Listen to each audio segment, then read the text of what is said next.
Chapter 1. In our search for meaning in suffering, it can result in a stronger mind. The first stage of imprisonment manifests itself as shock upon admittance into prison. An inmate is met with a frightening feeling of a new, cruel reality. As was common with inmates at concentration camps, the newbies were forced to cope with the shock of being snatched from normalcy and cast into a hell-like experience. A new inmate will experience shock. His new and old realities are sharp contrasts, and his mind struggles to make sense of it. Shock gave way to apathy, a total disregard for any kind of emotion. Since the paramount desire of the prisoner was to protect himself, his inner self, apathy was essential to prevent him from bothering about anyone but himself. The author suggests that as the exterior hardens and dulls, there can be a complementary increase in the spirit's quality. While the inmates' bodies deteriorate, their minds and souls become stronger. A connection to the powers beyond the physical world gets heightened in this condition. This manifested as dreams, vivid dreams of a future free from their present imprisonment, or at least a cessation of their suffering. There was no need for trivial desires like sex or anything that didn't ensure the prisoner's survival. As such, there was a drastic dip in libido among the inmates. They didn't care for much except for politics and religion. However, religion stood out. As it would seem, one's spirit grows stronger as we search for meaning in our present physical situation. Those with a strong spirit were able to withstand even the worst physical torture. The author also cites that love was a key component in the will to survive. Suffering might be deathly, but love is as strong as death. In a really tough situation, simply knowing that you had someone you'd live for made it easier to make it through. In the face of trials and death, love keeps the mind alive. The memory of a loved one is enough incentive to keep it together. These memories didn't have to be of loved ones necessarily. They could be of easier times. An incarcerated man's mind will replay fond memories and keep him in a state of blissful reminiscence as a form of relief. The mind can also become more attuned to art, beauty, and nature, or even heighten the prisoner's sense of humor.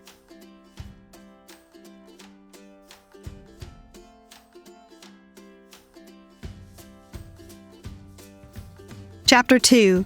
There is no amount of suffering that we cannot survive and overcome. The theory that man can survive just about anything was tested and proven in Nazi concentration camps, where scores had to endure what can only be described as hell on earth. Some survived to tell the story, regardless of the fact that all went through the same ordeal. One is able to survive anything literally if one puts one's mind to it, even a concentration camp. But in the midst of this dire reality, you start to notice that there is a clarity of mind, and the littlest things can bring you profound joy. Merely knowing that you might get 2 slices of bread instead of 1 made a world of difference to the inmates at Poland's death camps, or knowing that your camp didn't have gas chambers. These seemingly simple things made it easier for the mind to process relief. Finding little joys in the midst of suffering is key to survival. It keeps us grateful.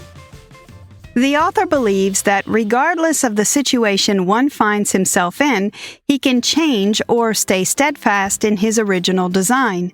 Most prisoners resort to despicable survival methods and blame it on their surroundings, but a man's right to choose who he is and who he'll be in the face of trouble can't be stolen from him. As an imprisoned man searches for meaning in his situation, he must see it as an opportunity to obtain fulfillment and find a purpose, because without suffering, life cannot be complete. He shouldn't, in his desire to survive, lose his humanity. The tactics we employ to survive must not be at the cost of our true nature. The author states that the most trying part of the imprisonment was that he didn't know for how long he'd be locked up. This usually caused a lot of people in concentration camps to give up and simply waste away because they couldn't imagine a future beyond their lives behind barbed wire fences. The author believes that suffering loses its effect once you understand it and can make sense of it. Once you do, you free up space for faith in the future and strengthen your grasp on both the spiritual and mental truths. When we are no longer able to change a situation, we are challenged to change ourselves. Viktor Frankl.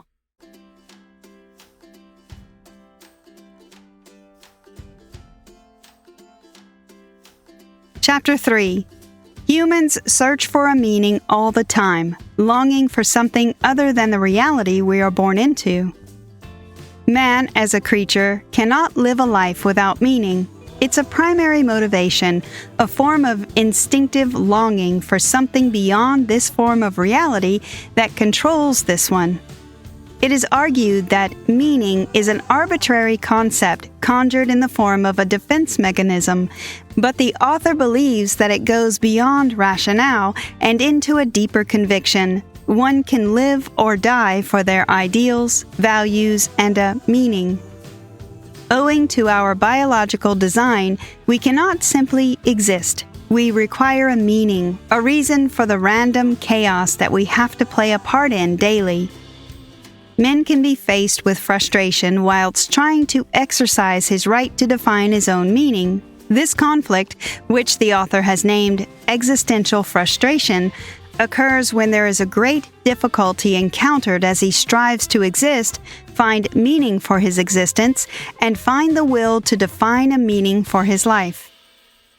This results in neurogenic neurosis. Nous is Greek for the mind, which refers to the mind's great distress as it tries and fails to find meaning in its current engagement or situation.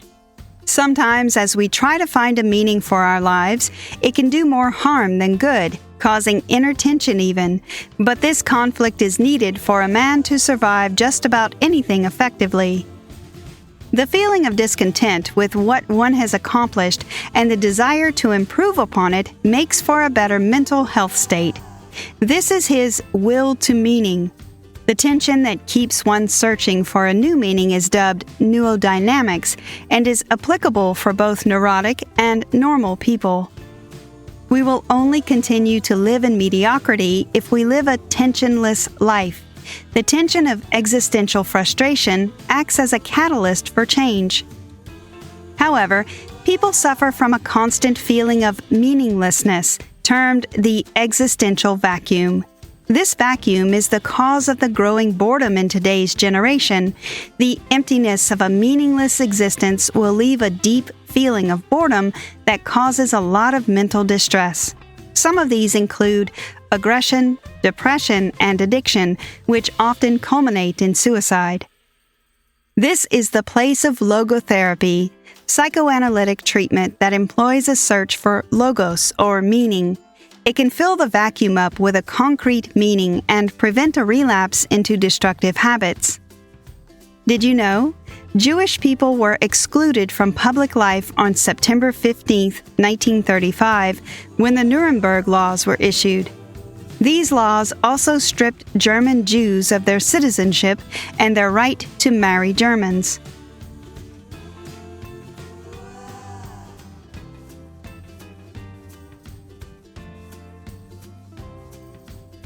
Chapter 4. Life has meant many different things to many different people, and its meaning continues to change. Life means different things to different people. Thus, we can only define life's meaning in a given time, situation, and person. There is no definite or abstract meaning for life, only a relative, ever-changing one. So don't ask, what is life? But instead, what is life for me? Thus, logotherapy challenges to define the individual's essence of existence. It hands patients the awareness of their own role in defining their own existence. A logotherapist must help the patient to see his life more clearly. Owning to our biological design, we cannot simply exist. We require a meaning, a reason for the random chaos that we have to play a part in daily. A patient can find meaning in one of three ways: doing a deed, experiencing something or someone, developing an attitude toward unavoidable suffering. With the doing of a deed, he can attempt to find meaning in an accomplishment, while in experiencing someone, he seeks meaning whilst experiencing something beautiful, like culture and nature, or by experiencing someone in their truest nature, by loving them.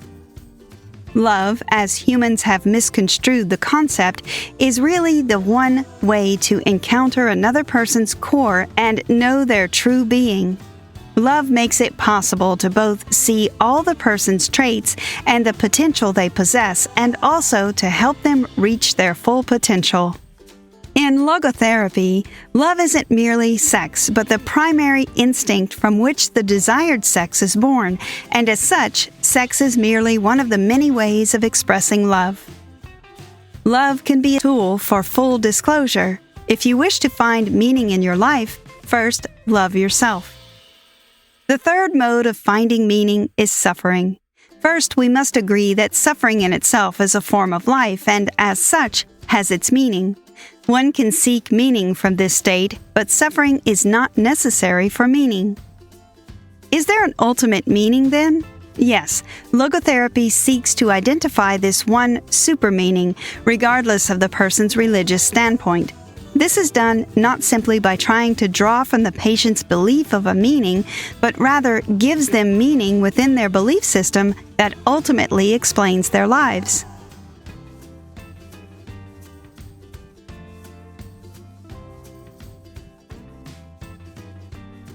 Chapter 5. Logotherapy is a technique in psychotherapy that combats everyday difficulties. We've had brief mentions of logotherapy in contrast to psychotherapy, but here we'll go a little deeper into the details of the technique and what it aims to achieve. In combating everyday difficulties like fear, logotherapy has developed a technique to handle cases of crippling fear. First, it finds a starting point which is common in neurotic patients: anticipatory anxiety, which presents the sufferer with the one thing they fear the most.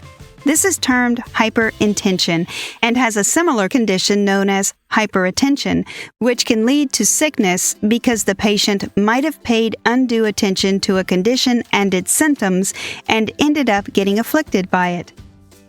The fear that something might happen can, in fact, cause it to happen. A fix for these conditions is a technique known as paradoxical intention, which aims to rid one of an anticipatory fear by engaging knowingly in thoughts that can cause the intended effects. Like if you were scared of sweating in public, you should think, "I wonder how much I can sweat this time." The logic is, if you can tell yourself to increase the amount each time, then you can, in effect, reduce it to zero. Reverse psychology can force the body to negate the anxiety prompts in your head.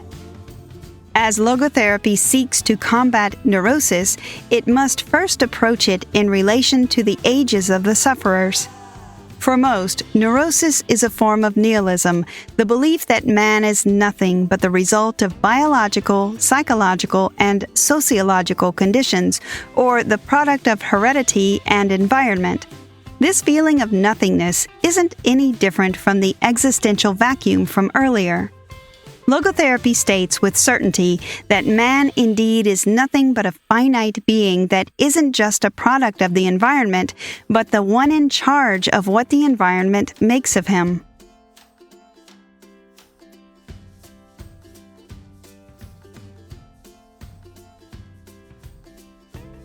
Chapter 6.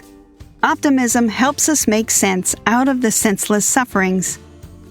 The author says that man can always determine his nature in the face of any situation because there exists no condition that can completely free him of freedom. Thus, even in a neurotic state, the patient has even a residue of freedom to decide to be cured or to stay in this state.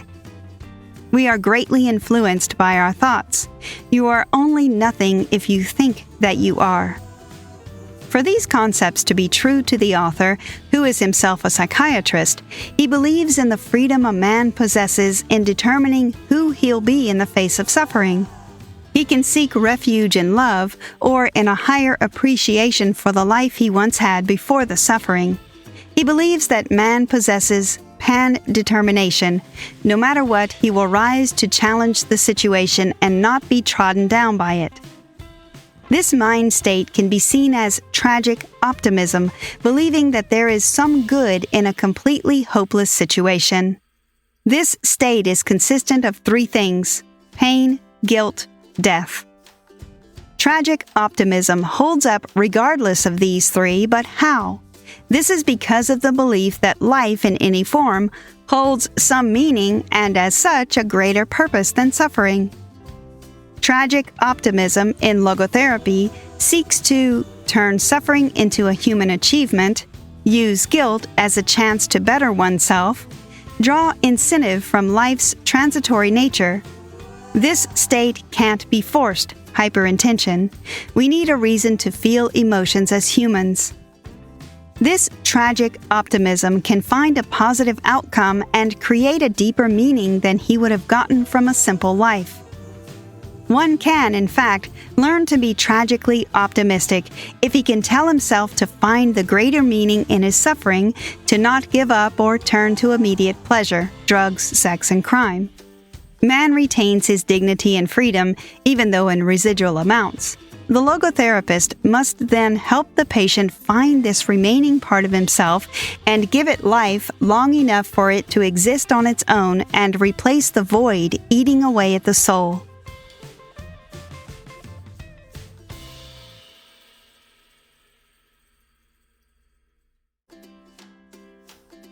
Conclusion. Daily, we are confronted with unpleasant moments in our lives, or for some, like the prisoners of Auschwitz, a life of suffering. How we react to these situations is entirely up to us.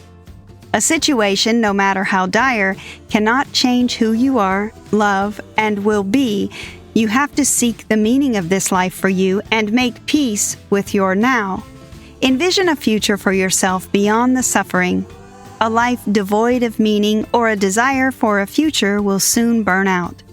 The inmates of concentration camps were subjected to the worst conditions possible. Some made it out with their souls and minds intact. They remained good people because instead of letting the situation define their lives, they sought one and posed answers to the questions life gave them. It's clear that we cannot exist without a meaning and will spend our lives searching for it. It is important that we don't get trapped in the cycle of distress that is associated with the existential crisis we find ourselves facing. The trick is to realize that there is no fixed meaning to life. You must create this meaning for yourself. You are the captain of your ship. Try this. In today's society, the crisis with an existential vacuum is eating deeper daily.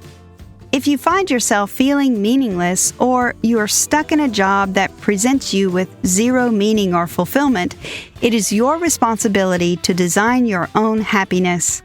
You can seek the help of experts to guide you to achieve a richer, fuller life with meaning.